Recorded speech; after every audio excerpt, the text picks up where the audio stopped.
Assalamualaikum warahmatullahi wabarakatuh.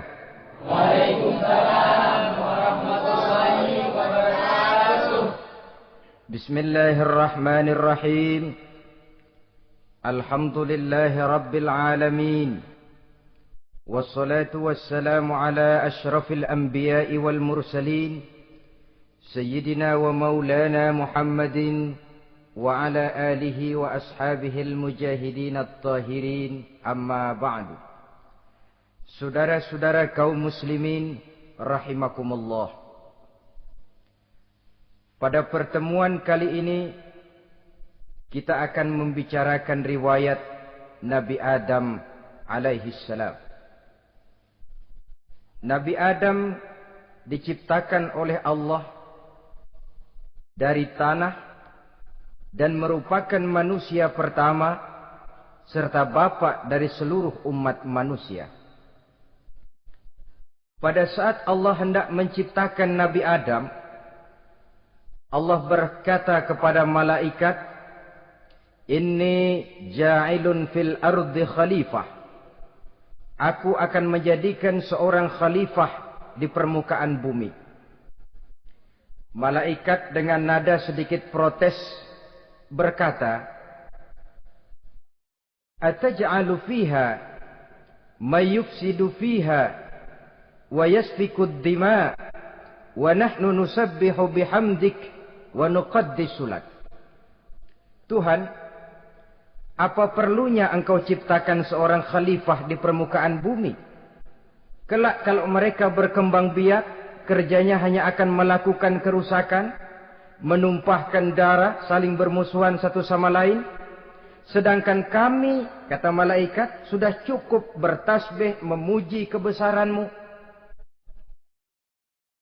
Allah kemudian menjawab, "Inni a'lamu ma la ta'lamun." Aku lebih tahu tentang apa yang kalian semua tidak mengetahuinya. Setelah diciptakan Nabi Adam daripada tanah, ditiupkan roh, maka Allah kemudian mengajarkan kepada Nabi Adam berbagai macam ilmu pengetahuan. Wa 'allama Adam al-asma'a kullaha. Kemudian Allah mengajarkan Nabi Adam nama-nama segala sesuatu. Nama merupakan simbol daripada ilmu pengetahuan.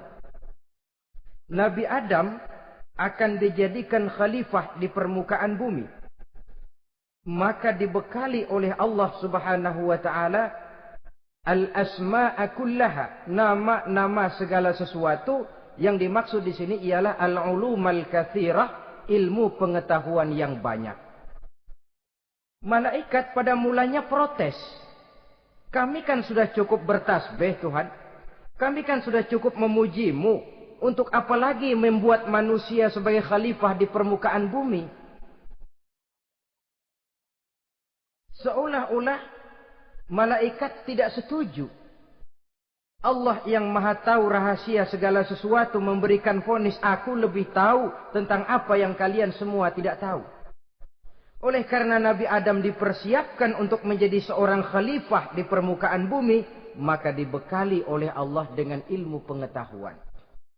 Begitu Nabi Adam dan begitu kita.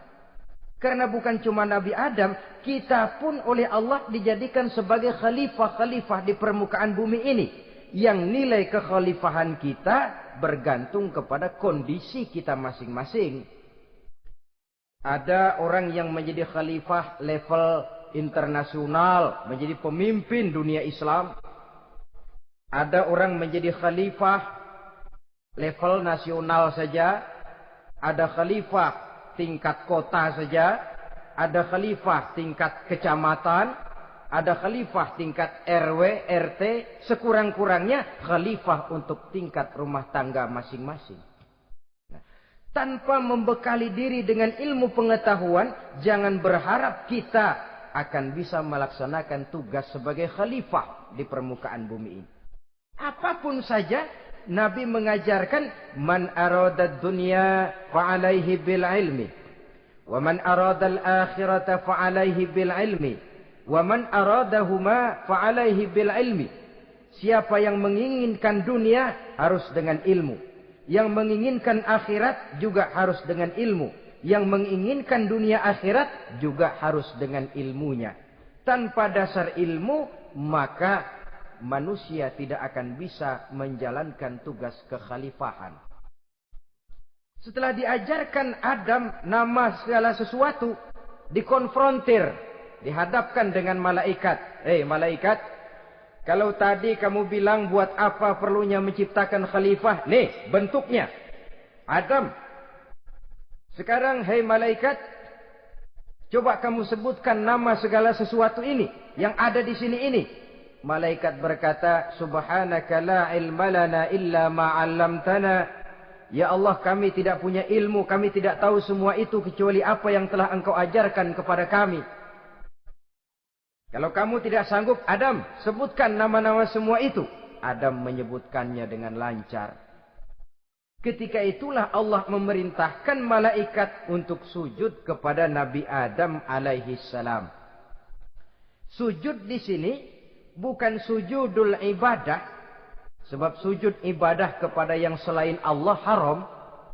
Tapi sujud di sini sujudut tawadhu' i'tirafan bifadli Adam.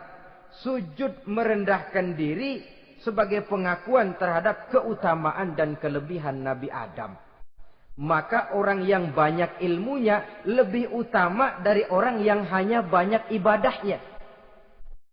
Bahkan iblis lebih takut kepada orang alim yang sedang tidur daripada orang goblok yang lagi ibadah.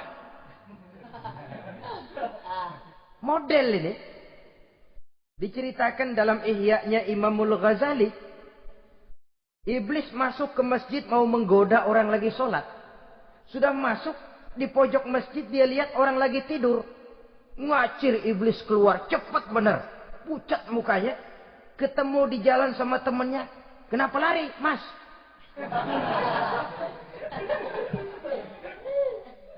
Kata temannya, saya mau goda orang sholat. Lalu tiba-tiba di pojok masjid saya lihat ada orang lagi tidur. Saya takut betul sama itu orang. Lari saya keluar. Loh, sama yang sembahyang sampean nggak takut, kok sama yang tidur takut bagaimana? Yang tidur itu orang alim. Yang lagi sembahyang itu orang goblok. Oh, godain orang goblok, saya colek juga dia lupa sembahyang. Tapi orang alim ini saya takut betul. Lah kalau diukur dengan malaikat waktu itu Nabi Adam, ibadahnya lebih banyak malaikat, jelas. Sudah bertasbih, sudah bertahmid malaikat. Nabi Adam baru diciptakan. Tapi kenapa Allah perintah malaikat sujud kepada Adam? I'tirafan bifadli Adam. Keutamaan Nabi Adam. Pantas untuk diserahi tugas sebagai khalifah mengatur kehidupan di muka bumi. Kalau malaikat yang jadi khalifah di dunia ini, nggak rame dunia.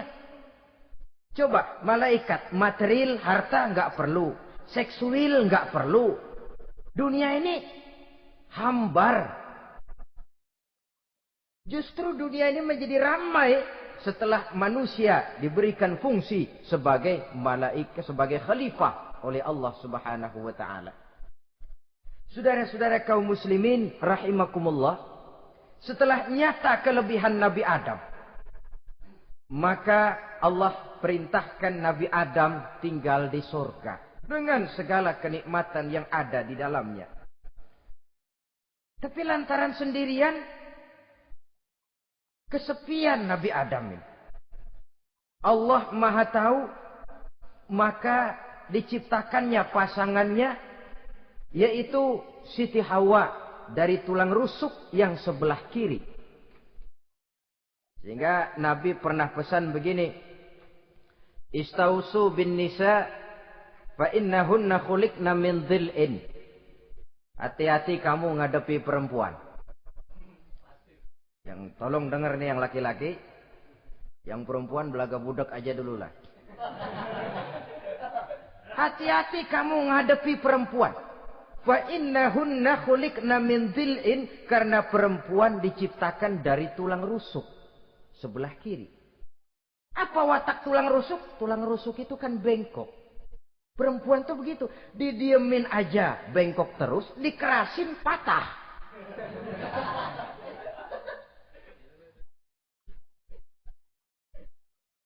Saudara-saudara, di sini kita ambil satu hikmah bahwa ternyata yang bikin hidup terasa enak karena di sekitar kita banyak orang lain. Bodoh manusia kalau dia merasa bisa hidup sendirian. Tinggal di tengah kampung tapi gayanya gaya orang tidak mau kenal dan tidak mau tahu sama tetangga. Jangankan di dunia, di sorga saja Nabi Adam karena sendiri, kesepian. Apa saudara mau tinggal di Jakarta? Apa saja di Jakarta, sudahlah milik saudara. Hotel Indonesia dikasih saudara, Hotel Borobudur punya saudara, Monas buntel bawa pulang. Semanggi ambil, tapi di Jakarta saudara tinggal sendirian. Kira-kira enak nggak?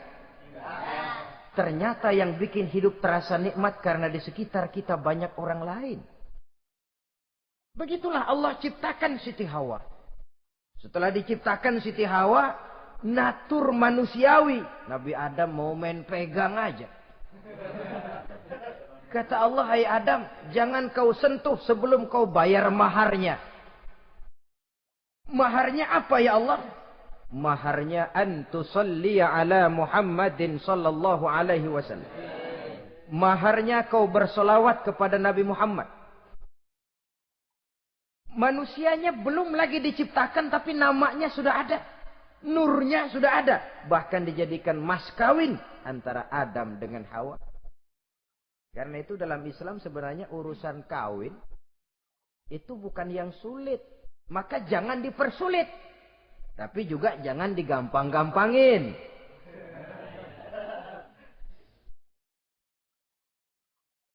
Artinya yang namanya mahar ini, walaupun cuma sebentuk cincin besi kalau orang sangat tidak mampu. Bahkan dengan mengajarkan Fatihah saja sah sudah. Saya terima nikahnya Fulanah binti Fulan, dengan mas kawinnya saya ajarkan dia surah Fatihah. Kalau memang kere betul, tidak punya apapun, sah sudah itu.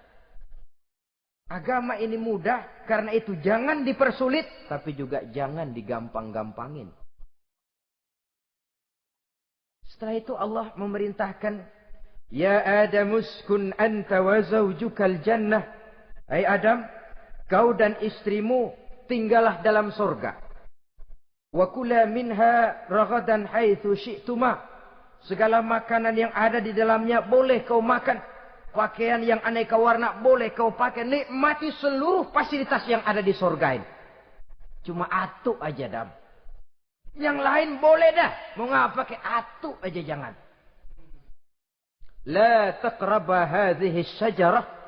Jangan kamu dekati pohon khuldi itu. Dekat saja jangan. Apalagi sampai metik. Jangan Adam.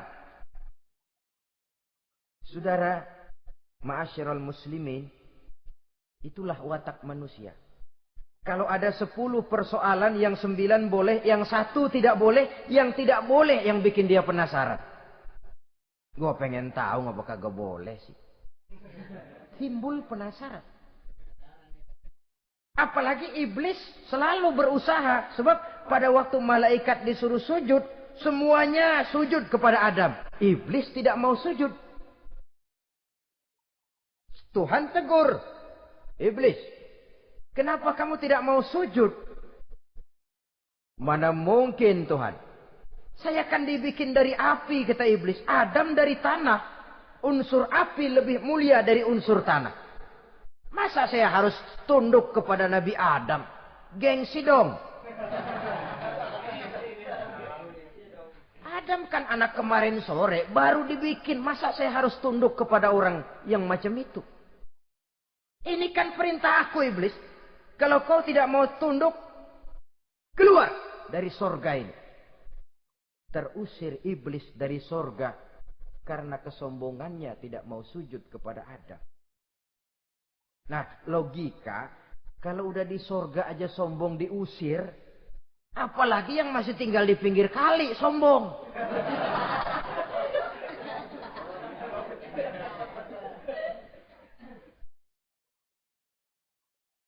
Tapi sejak peristiwa terusirnya itu, iblis bikin proklamasi. Apa proklamasi iblis? Rabbi fanzirni ila yaumi yub'asun. Ya Allah, gara-gara Adam saya diusir dari surga. Saya minta kepadamu ya Allah, beri saya kesempatan sampai hari manusia dibangkitkan. Kata Tuhan, innaka minal munzarin. Oke, silakan. Mau apa iblis? Rabbi bima aghwaytani la uzayyinanna lahum fil ardi wa la ughwiyannahum ajma'in. Ya Tuhan, disebabkan engkau telah menyesatkan aku, akan aku hiasi mereka manusia dengan kejahatan yang ada di muka bumi ini, dan aku akan sesatkan mereka semua. Ini proklamasi iblis. Gara-gara Adam saya terusir dari surga, maka sejak saat ini Adam dan seluruh keturunannya musuh bebuyutan saya. Akan saya lakukan segala macam cara untuk menggelincirkan manusia agar mereka menjadi orang yang engkau murkai ya Allah. Kemudian Allah memberikan jawaban. Dialog ini saudara bisa lihat dalam surah Al-Hijr ayat 40, 41 sampai 44. Kata Allah apa? Inna ibadi laisa laka alaihim sultanun illa man ittaba'aka minal ghawin. Silahkan iblis. Yang lain barangkali bisa kau goda. Kecuali hamba-hambaku yang benar-benar hambaku, engkau tidak akan punya daya mempertipu mereka. Engkau tidak akan punya kemampuan menggelincirkan mereka. Kecuali kalau memang mereka sudah mau ikut pengaruhmu. Sepanjang mereka benar-benar menjadi hambaku, kata Allah. Hamba Allah yang sebenarnya, mereka di luar kekuasaanmu iblis. Tapi kalau mereka sudah turun menjadi hamba harta, hamba dunia, hamba pangkat, budak jabatan, mereka itu yang bisa kau gelincirkan. Selama mereka masih tetap sebagai hambaku, kata Allah, mereka di luar jangkauan kekuatan dan kekuasaanmu iblis. Nah, sejak saat itu kan iblis selalu nyari jalan, nyari lantaran bagaimana Adam nih supaya dia tergelincir. Gara-gara dia saya diusir dari surga. Nguping terus iblis.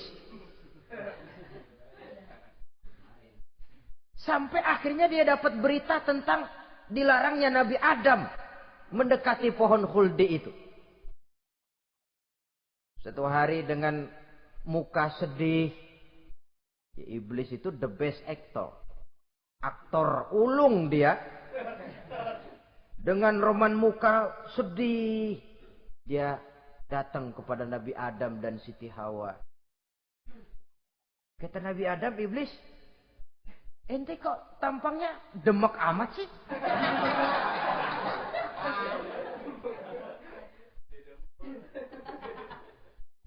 Kenapa begitu sedih? Adam, saya sebenarnya tidak ada yang bikin saya sedih. Cuma saya dapat berita bahwa engkau tidak akan selamanya di dalam surga ini. Wah Adam, kalau engkau bisa tetap tinggal di surga bersama istrimu, alangkah bahagianya saya, kata iblis. Tapi saya dapat kabar, ente nggak bakalan lama-lama di surga. Buktinya ente dilarang makan buah khuldi. Khuldun artinya kekal. Kalau kau makan buah itu, kau akan kekal di surga Adam. Tuhan nggak pengen, makanya dilarang. Wa qasamahuma inni lakuma laminan nasihin. Untuk memperkuat omongannya, sumpah si iblis. Bener Dam, saya sih ngomong cuma buat kepentingan ente. Saya sayang sama ente. Yang tahu cuma saya dah. Bicaranya seolah-olah untuk kepentingan Nabi Adam. Sebenarnya tujuannya tidak lebih menjerumuskan Nabi Adam. Begitu iblis zaman dulu, zaman Adam. Dan begitu iblis zaman sekarang. Seolah-olah bicaranya untuk kepentingan umat Islam. Tapi sebenarnya tujuannya ngelecehin. Memperdayakan umat Islam. Dia bilang kepada Adam, saya sih cuma ngasih saran Adam, kalau ente pengen selamanya di surga, petik aja tuh buah. Pokoknya beres dah. Itu si Tuhan ngelarang, jangan bohongin doang lo. Supaya kau dan istrimu tidak lama-lama di surga, maka dilarangnya kau memakan buah khuldi itu. Udah, embat saja. Saudara-saudara, tipu daya iblis ini bisa kita baca dalam surah Al-A'raf ayat 20 sampai ayat 22. Nabi Adam tergoda, ditambah oleh bujuk rayu Siti Hawa. Nabi Adam yang setengah hati itu akhirnya terpancing betul. Sebab itu perempuan, walaupun peranannya tidak begitu kelihatan, tapi memang sangat menentukan. Tidak ada seorang suami bisa sukses jadi apapun dia tanpa peran serta istrinya.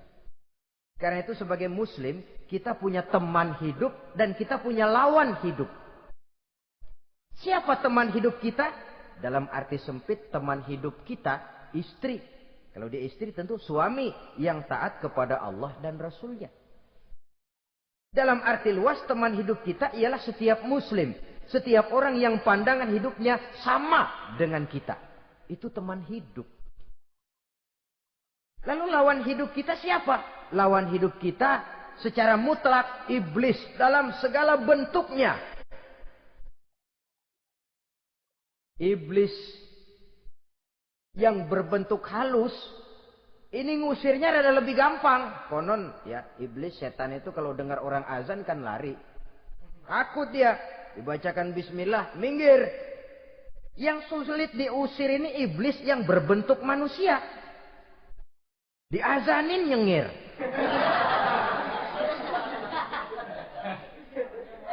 Gawat ini. Saudara-saudara, ini musuh dalam artian mutlak. Sedangkan musuh dalam artian ideologis, setiap orang yang pandangan hidupnya tidak sama dengan kita. Bahasa langsungnya, setiap orang di luar Islam. Secara ideologis. Ya. Adapun secara manusiawi, kita tetap toleransi, saling menghormati, setuju dalam perbedaan pendapat. Kembali kepada prinsip, lakum dinukum. Kewajiban saling menghormati sesama manusia. Tapi secara ideologis tidak ada kompromi. Begitulah Nabi Adam tergoda. Dan begitulah iblis selalu menggoda keturunan-keturunan Nabi Adam. Sampai kepada kita sekarang ini. Tiap kali kita hendak melakukan berbagai kebaikan, iblis ini mulai bisik, kasar, kusuk, kesek. Saudara tadi dari rumah mau berangkat niat dengerin ceramah macam ini. Apa dikira iblis enggak? Wah, gatal iblis. Kata iblis, alah jangan bertingkah lah dengerin ceramah. Ceramah mah urusan 70 ke atas. Ente masih muda. Berjuang kita. Jihad, bismillah. Tidak, saya mau dengar ceramah. Berangkat kita ke tempat ini. Sampai di sini apa dikira iblis diam? Enggak. Dia bisikin lagi. Iya. Loh, hadir ke sono dah. Cuma nyampe sono. Ngomong aja ngomong dah. Ustadz mah jangan didengerin. Ngomong aja udah. Perang lagi jihad. Saya nggak mau ngomong. Mau dengerin betul-betul. Kata iblis, iya lo dengerin dah. Jangan ngomong. Cuman pules.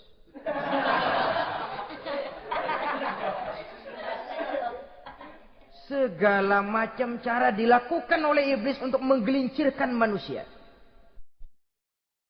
Ketika Nabi Adam mengambil buah khuldi itu, datanglah murka Allah. Adam, seolah-olah kalau bahasa kita, kelewatan kamu Adam. Dari belum ada aku ciptakan kau. Barangkali kau merasa kesepian, aku ciptakan Hawa. Aku tinggikan derajatmu dari malaikat sampai malaikat sujud kepadamu. Aku perintahkan kau tinggal di sorga dengan seluruh fasilitas yang ada di dalamnya. Cuma satu yang aku minta, jangan dekati pohon khuldi, engkau tidak sanggup Adam. Keluar dari sorga ini. Terusir Nabi Adam dan Siti Hawa dari sorga. turun ke dunia ini. Turun terpisah lagi. Ya Allah. Orang itu kalau biasa susah, ketemu susah sih menglalap namanya. Makanannya. Tapi biasa seneng ketemu susah. Ini yang kalau tidak kuat mental. Tengoklah zaman sekarang kan nih. Kalau tuan-tuan rajin baca pos kota. Kayaknya nyawa murah bener. Pasal duit 100. Nyawa hilang. Pasal diputusin pacar. Begon ditenggak. Gantung diri pakai tali plastik. Murah betul kelihatannya jiwa itu. Sehingga pantas kalau Nabi pernah katakan irhamu salasatan minan nas. Sayangilah 3 macam manusia. Pertama, azizan zalla. Orang mulia yang jatuh hina. Pejabat tinggi kalau pensiun kesian bener. Ya Allah. Udah nggak ada yang ngasih hormat. Tanda tangan nggak laku. Azizan zalla. Orang mulia yang jatuh hina. Yang kedua, ghaniyan qad iftaqara. Orang kaya jatuh miskin. Dari hidup serba ada jatuh melarat. Yang ketiga, faqihan yal'abu bihil juhal. Ahli fikih ngerti hukum tapi dipermainkan oleh orang-orang bodoh yang kebetulan punya kekuasaan. Lalu keluar fatwa sesuai dengan pesan sponsor. Yang halal bisa jadi haram, yang haram dibikin remeng-remeng. Ahli fikih dipermainkan oleh orang bodoh. Kasihan betul. Terpisah Adam dengan Hawa ini. Adapun Nabi Adam turun menyesal dengan seluruh kesalahannya. Sujud, taubat, menangis. Menurut riwayat 300 tahun beliau sujud. Seraya membaca Rabbana zalamna anfusana wa illam taghfir lana wa tarhamna lanakunanna minal khasirin. Ini doanya Nabi Adam. Ya Allah, kami telah zalim kepada diri kami sendiri. Andai kata engkau tidak kasihan, tidak memberikan ampun kepada dosa yang kami lakukan, sungguh kami termasuk ke dalam golongan orang-orang yang rugi. Ini yang dibaca Nabi Adam dalam taubatnya. Di akhir taubatnya, Nabi Adam munajat kepada Allah.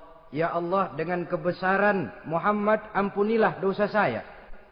Allah tegur, kaifa araftahu ya Adam walam akhluqhu.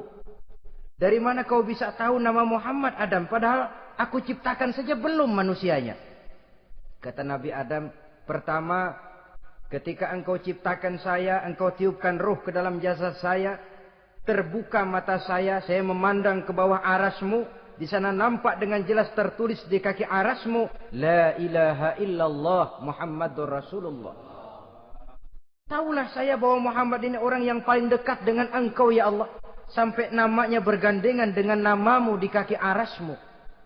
Yang kedua, ketika saya hendak menyentuh Hawa, kau juga yang mengatakan jangan kau bayar maharnya sebelum kau bersolawat kepada beliau. Saudara hadirin yang saya hormati, Nabi Adam diterima taubatnya oleh Allah. Kemudian dipertemukan kembali dengan Siti Hawa setelah sekian lama berpisah. Pertemuan itu terjadi di satu dataran luas, di satu padang yang luas, yang sampai sekarang dinamakan dengan Padang Arafat. Tempat para ibadah haji melakukan wukuf, yaitu puncak pelaksanaan ibadah haji. Dan pertemuan itu sendiri terjadi di atas sebuah bukit kecil yang diabadikan dengan nama Jabal Rahmah di kawasan Arafat itu. Di atas Jabal Rahmah itu ada satu monumen kecil untuk mengabadikan pertemuan Nabi Adam dengan Siti Hawa. Lalu tinggallah keduanya di permukaan bumi ini. Oleh Allah diberikan karunia keturunan yang banyak. Dan tiap kali lahir kembar. Kembarnya laki perempuan, laki perempuan, laki perempuan. Dari sinilah berkembang biak manusia. Di mana di zaman Nabi Adam perkawinannya silang. Karena tentu tidak ada manusia lain. Perkawinan silang itu artinya, kalau si A dan B, A ini laki, B perempuan, kemudian lahir kembar kedua antara C dengan D, maka begitulah yang A dikawinkan dengan D, yang C dikawinkan dengan B. Perkawinan silang. Tidak boleh perkawinan yang kembar sama waktu dilahirkan.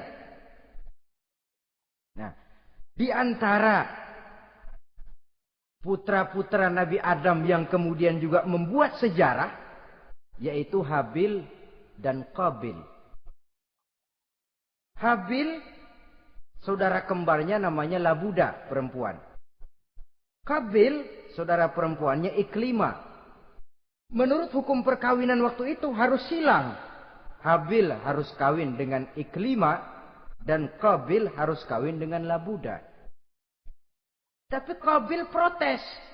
Dia kepengen kawin dengan saudara kembarnya sendiri. Dalam arti yang sama-sama dilahirkan dengan dia, yaitu Iklimah. Kenapa? Karena kebetulan rupa Iklimah ini lebih cantik daripada Labuda. Protes kepada ayahandanya Nabi Adam. Abah, saya tidak terima, saya harus kawin dengan Iklimah. Tidak Qabil, kamu harus kawin dengan Labuda. Enggak mau. Kenapa dengan Labuda? Kurang kece.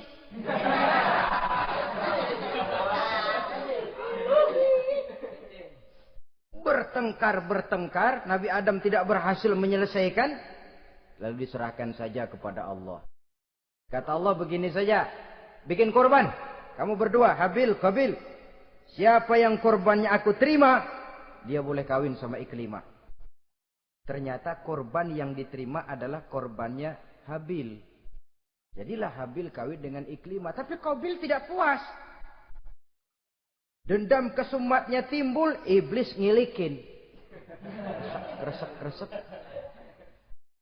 Akhirnya dibunuh saudaranya Habil ini. Inilah sejarah pembunuhan pertama dalam kehidupan manusia. Qabil membunuh Habil. Habis dibunuh bingung. Bagaimana naruhnya ini mayat? Allah lalu memberikan petunjuk. Dalam Al-Ma'idah ayat 31 itu dijelaskan. Ada burung gagak berantem sama burung. Yang satu mati. Nah, oleh yang masih hidup, tanah ini dicakar-cakar sama kakinya dan sama paruhnya. Sehingga berbentuk lubang. Bangkai saudaranya itu dimasukin ke lubang itu, lalu diuruk lagi pakai tanah. Oleh cakar kakinya dan paruhnya itu. Sehingga Qabil, cara ini bisa. Itulah sejarah penguburan pertama dalam perkembangan manusia. Oleh karena itu, Nabi memberikan penjelasan, man sanna sunnatan hasanatan falahu ajruha wa ajru man amila biha wa fi riwayatin wa ajru man tabi'aha. Siapa orang yang melakukan satu kebajikan, dia akan mendapat pahala dan pahala dari orang-orang yang mengikuti kebaikannya. Misalnya saudara membentuk pengajian. Ramai pengajian saudara. 1000 orang yang datang ngaji, 1000 orang saudara dapat pahala. Sponsor kebaikan. Sebaliknya, wa man sanna sunnatan sayyi'atan falahu ismuha wa ismu man amila biha, ay wa ismu man tabi'aha. Siapa yang memulai suatu kejahatan, dia akan mendapat dosa dan dosa dari orang-orang yang melakukan atau mengikuti kejahatannya. Umpamanya saudara mengadakan pesta. Lalu dalam pesta itu terjadi segala macam maksiat. Maka seluruh maksiat yang terjadi malam itu di tempat itu, saudara ikut dapat dosanya. Kenapa? Sponsor. Tiap kali ada pembunuhan, Qabil dapat andil dosa. Kenapa? Sponsor. Tapi kalau 2 orang muslim, ini masalahnya Habil nggak ngelawan kan, dibunuh. Tapi kalau 2 orang muslim berkelahi, kata Nabi apa? Apabila 2 orang muslim saling berbunuh-bunuhan,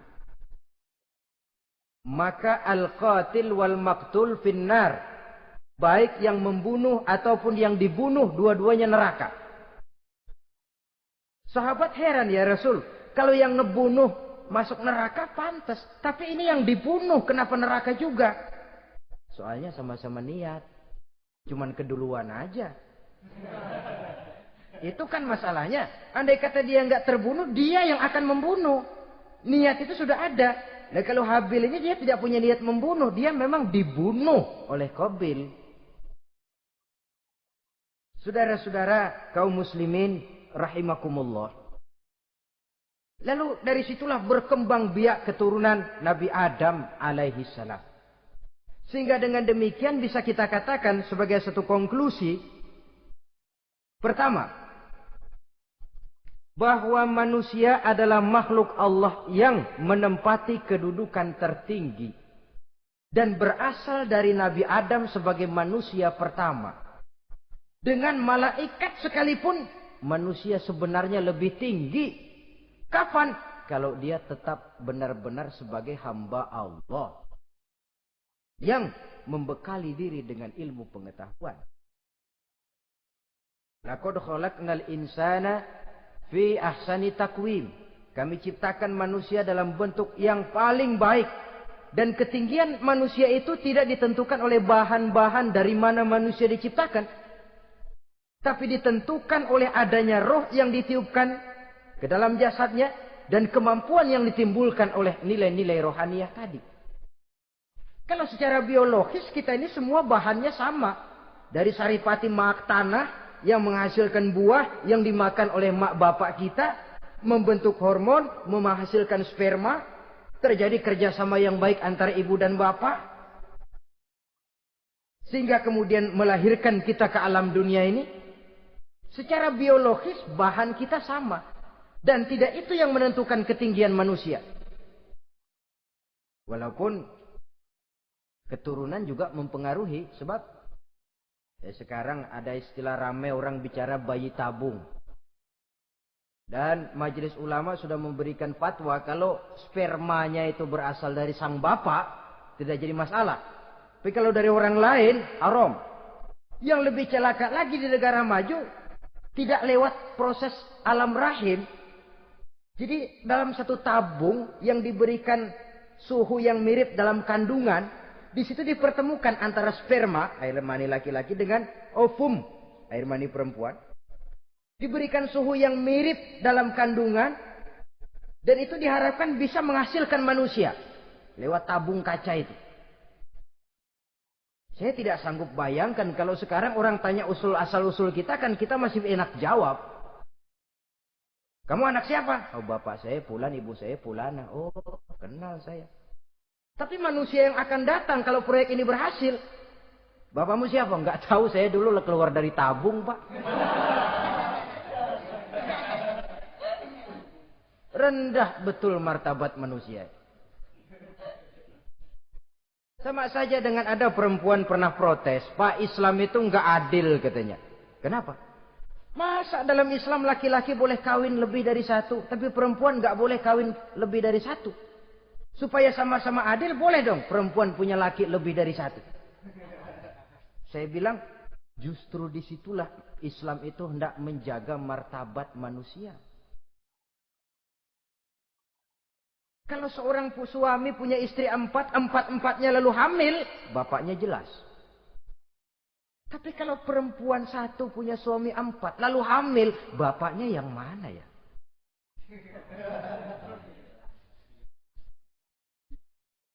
Rendah martabat manusia. Ketika si bayi lahir, ibunya lihat, nah ini jidatnya kayak si A ini. Ah, sudah ini anakmu saja nih, jidatnya jidat kamu. Kata, antar dulu jidat saya, tapi kuping B ini nggak mau saya. Terkatung-katung si anak tanpa tahu kemana dia mesti manggil bapak. Ibu daftarin anak ke sekolah, Pak Guru tanya lagi, ini bin siapa, Bu? Bingung lah, udah tulis Bu, bin rame-rame.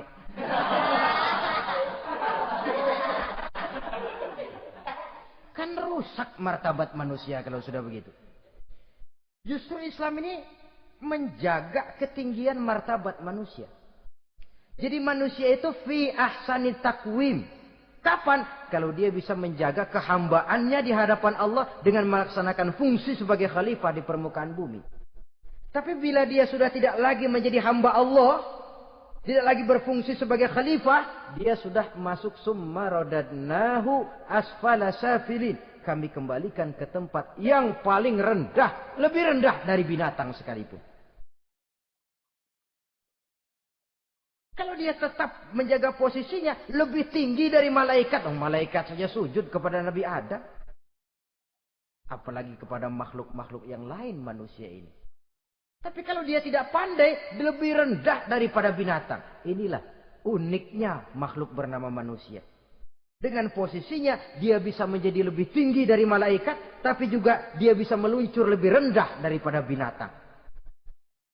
Untuk menjaga itulah diperlukan agama dalam kehidupan kita sekarang ini. Bukan cuma sebagai lipstick, tapi sebagai pedoman, sebagai way of life.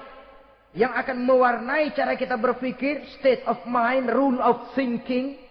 Cara kita memandang kehidupan ini. Diwarnai oleh nilai-nilai agama. Dengan demikian, maka manusia bukan keturunan kera. So, ada satu teori, namanya teori evolusi, yang disampaikan buat pertama kali oleh Charles Darwin. Dia mengemukakan teori bahwa perkembangan kehidupan sesungguhnya di dunia ini menunjukkan mata rantai yang utama melalui apa yang dia namakan seleksi alamiah. Mula-mula dari ikan melalui seleksi ke amfibi, dari amfibi ke reptil, dari reptil ke mamalia, dari mamalia ke mamalia kecil, dari mamalia kecil ke primat, dari primat ke monyet, dari monyet menjadi Homo erectus. Ini teori Darwin. Tapi dia tidak jelas-jelas mengatakan bahwa manusia keturunan monyet, hanya seketurunan. Seketurunan kan tidak berarti keturunan. Begini saja. Toyota Kijang sama Toyota Corolla itu seketurunan. Tapi Corolla dengan Kijang kan lain. Cuma seketurunan. Dalam arti sumbernya sama. Makhluk yang tidak tahan seleksi alam, oleh udara yang sangat dingin, perkembangan cuaca yang sangat panas, gempa bumi dan sebagainya, seleksi alam dia namakan, hilang, musnah dari peredaran. Seperti ada binatang raksasa itu, dinosaurus, sekarang kan cuma tinggal dongeng saja, tinggal nama atau kerangka. Itu oleh seleksi alam dia nggak lulus, hilang. Yang bertahan, yang lulus seleksi alam. Manusia walaupun kecil yang lulus seleksi alam ini. Biar dihantam gempa bumi, angin topan, tetap aja ngejedok. Nah, teori Darwin ini, teori evolusi ini didukung dan dibuktikan oleh peninggalan fosil atau binatang dan tumbuhan yang hidup dan mati selama perkembangannya. Dari bentuk organik pertama hingga pendahulu terdekat daripada manusia. Tapi ada satu kelemahan dari pokok daripada teori evolusi ini. Pertama, garis perkembangan dari Homo erectus, yakni manusia jalan tegak, semacam gorilawi itu, sampai kepada manusia mutaakhir masih belum menentu. Artinya, okelah, kalau manusia seketurunan dengan kera, batas antara manusia yang wujud sekarang dengan manusia purba itu apa? Yang menjadi penghubung. Monyet tidak mungkin. Ini dianggap mata rantai yang hilang. Missing link namanya dalam istilah ilmiahnya. Dan ini masih dicari sampai sekarang. Kalau pendahulu terdekat manusia mutaakhir ini manusia purba, katakan Homo erectus, manusia jalan tegak. Lalu generasi sudah itu sebelum berbentuk manusia apa? Ternyata sampai sekarang masih ada missing link, mata rantai yang hilang. Lalu yang kedua, teori evolusi berhenti kepada manusia mutaakhir. Kalau memang kita manusia sekarang ini hasil evolusi, tentu kita akan terus berevolusi lagi. Dan akan jadi apa kita nanti? Ternyata sudah ribuan tahun manusia tetap manusia begini-begini aja. Tidak berevolusi kita ini. Apa lalu matanya jadi cuma satu di tengah? Hasil evolusi? Kan tidak. Tidak berevolusi. Jadi kembali kepada Quran, manusia pertama adalah Nabi Adam. Dan manusia-manusia berikutnya keturunan daripada Nabi Adam. Dan bukan hasil evolusi daripada monyet. Juga tidak akan berevolusi kemana-mana. Kalau demikian benarkah teori evolusi? Untuk mengatakan mutlak benar, bukan wewenang kita. Untuk mengatakan salah total, juga kebenaran ilmu adalah relatif sebagai relatifnya daya pikir manusia. Di samping dia harus membuktikan kebenarannya, maka kebenaran ilmiah adalah kebenaran yang relatif dan temporer. Contoh kecil saja. Dulu orang berteori bahwa bagian yang terkecil dari suatu benda namanya molekul. Kan begitu? Molekul ini nggak bisa dibagi-bagi. Bagian yang paling kecil dari suatu benda namanya molekul. Ilmu terus berkembang. Ternyata molekul sebenarnya terdiri daripada atom. Atom itulah bagian terkecil dari satu benda yang nggak bisa dibagi-bagi lagi. Nah, berubah sudah teori pertama. Tidak jadi molekul sekarang, atom. Belakangan, rupanya atom masih tersusun dari partikel-partikel. Partikel inilah bagian yang terkecil dari satu benda. Berubah lagi sudah. Dan tidak mustahil akan ada penemuan bahwa partikel pun masih bisa dibagi-bagi lagi. Begitu juga dengan teori evolusi ini. Sehingga beberapa ahli semacam Dr. Charles Oxnard, Dr. Jane Paul Hallett dari Chicago dan California, mereka sudah membantah teori evolusi ini.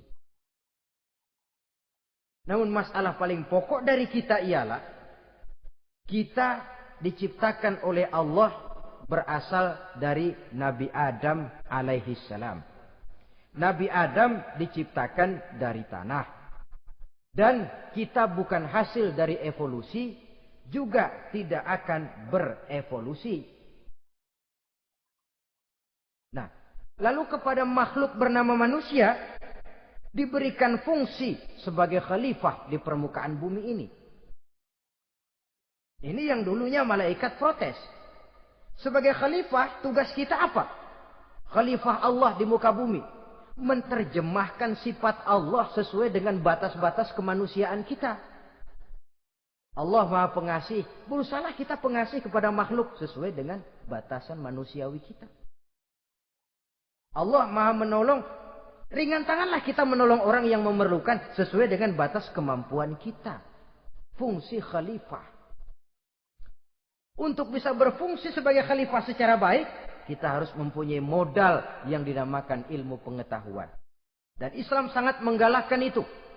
Jauh dulu 14 abad yang lalu, dari desa kecil yang bernama Mekah yang peta belum muat, orang di dunia belum kenal, sudah keluar seruan utlubil ilma walau bisin, tuntutlah ilmu walaupun di negeri Cina. Ngomong Cina di Mekah. Padahal Mekah waktu itu belum masuk peta, belum dikenal orang. Sudah ada revolusi ilmu dan budaya. Belajar walaupun harus nyebrang ke negeri Cina. Lalu ada lagi misalnya allimu auladakumus sibahata warrimayah, kata Nabi. Ajarkan anakmu renang dan lempar. Lempar lembing, lempar cakra. Olahraga. Satu tanda Islam agama masa depan. 14 abad yang lalu di Saudi Arabia, Nabi mengajarkan, ajari anakmu berenang. Kalau Islam agama untuk orang Arab saja, mau berenang di pasir. Tapi wawasan pandangannya luas. Bahwa Arab sebagian besar memang Islam, betul. Tapi Islam bukannya Arab, itu juga jelas. Sepanjang kita masih menjadi khalifah Allah, maka sepanjang itu kita fi ahsani taqwim. Nah, sebagai khalifah Allah kita bertugas membudidayakan alam ini. Kita kadang-kadang terlalu. Ada ayat, wa ma min dabatin fil ardi illa 'ala Allahi rizquha. Semua yang melata di muka bumi dijamin rezekinya oleh Allah. Ayat itu betul. hak karena datang dari Allah. Bahwa rezeki disediakan di muka bumi, memang. Tapi rezeki itu tidak turun begitu saja laksana jatuhnya embun di waktu pagi. Kita harus berusaha. Dan usaha manusia mencari rezeki lain dengan ayam. Kalau ayam dari tahun atu. Nyari rezekinya tuh modalnya cuma ceker patok. Coba. Dari tahun 1 ayam, asal punya ceker, punya patok, sudah dapat rezeki dia. Nggak perlu masuk TK, SD, SMP.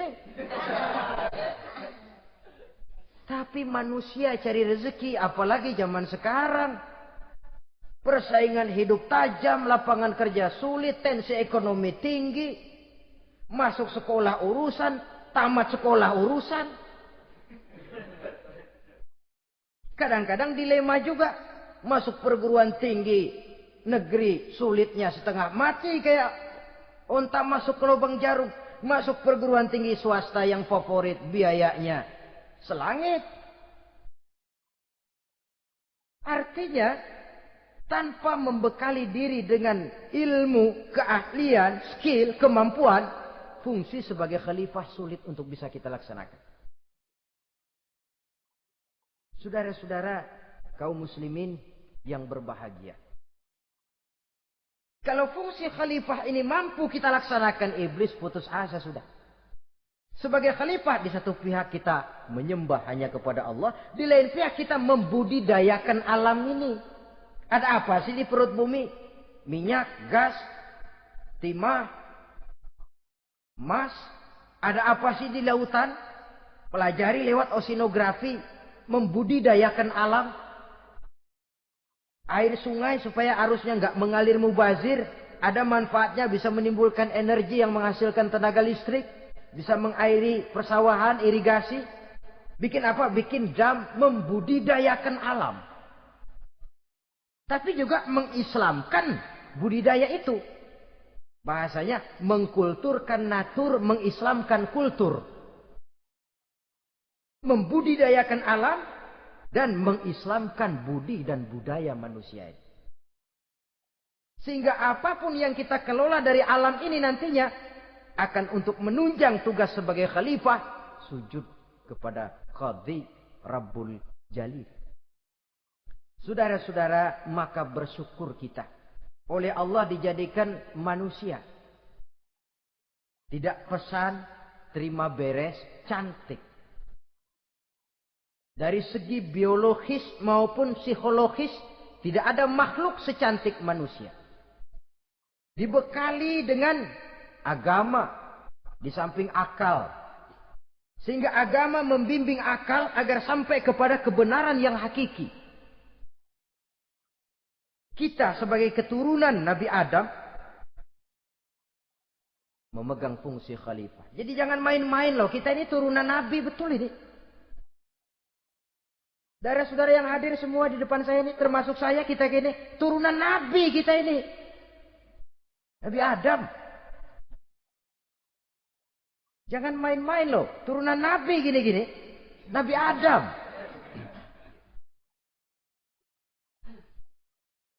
Sayang kalau posisi yang tinggi kita tidak melaksanakan fungsi yang tinggi. Sayang betul. Sebab itu manusia harus adil kepada dirinya. Dalam arti menjaga diri dari sesuatu yang bisa menghancurkan ketinggiannya dalam pandangan Allah. Jadi kalau kita sudah lemparkan diri ke meja judi, hanyutkan diri ke tempat mabuk, hancurkan diri di tempat maksiat, itu sudah tidak adil kepada diri sendiri. Tidak bisa menjaga ketinggian yang diberikan Allah kepada kita. Dikasih baju bersih, dicemplungin di comberan, diinjek-injek lagi. Kita ini diciptakan fi ahsani taqwim. Masa mau turun berbuat seperti binatang, itu makhluk rendah? Masa mau mengikuti tipu dayanya iblis, yang dia sudah proklamasikan bahwa itu musuh bebuyutan kita? Innahu lakum aduwwum mubin. Setan musuhmu yang jelas dalam segala bentuknya. Saudara-saudara, untuk berfungsi sebagai khalifah ini sekali lagi, bekali diri dengan ilmu pengetahuan. Dan ilmu itu di zaman kita sekarang tentu kalau Nabi Adam diajari langsung oleh Allah, wa 'allama Adam al-asma'a kullaha. Lah kalau kita mau nunggu Tuhan ngajarin, geblek terus. Ya tidak mustahil Allah memberikan ilmu yang disebut ilmu laduni ya. Transfer. Langsung Allah memberikan kepada seorang hamba, membukakan pintu hatinya. Tapi bukan potongan kayak kita yang dapat ilmu laduni macam begitu. Satu contoh. Menurut ceritanya, Hadratus Syekh Kiai Hasyim Asy'ari itu kan ngaji beliau kepada Kiai Khalil Bangkalan, Madura. Kiai Khalil nih Bali. 2 tahun. Berguru di sana enggak diajarin apa-apa. Cuma kalau pagi nyari rumput. Tiap hari 2 tahun akhirnya Hadratus Syekh bilang, Kiai, saya kapan diajari? Sudah Hasyim, kau pulang saja. Insya Allah kau alim. Itu aja pulang jadi orang alim. Ya di samping terus beliau belajar ke Mekah. Kita harus melalui proses belajar. Ini untuk menunjang tugas kekhalifahan kita. Sebagai hamba Allah dan sebagai khalifah Allah di permukaan bumi. Sehingga 2 tugas ini bisa kita laksanakan dengan sebaik-baiknya. Menjaga martabat manusia sebagai makhluk yang mulia dan keturunan dari Nabi Adam alaihissalam. Saudara-saudara, ini sajalah pembicaraan kita kali ini. Terima kasih banyak atas segala perhatian. Mohon maaf atas segala kekurangan. Usikum wa nafsi bitaqwallah. Aqulu qawli hadza. Wassalamualaikum warahmatullahi wabarakatuh.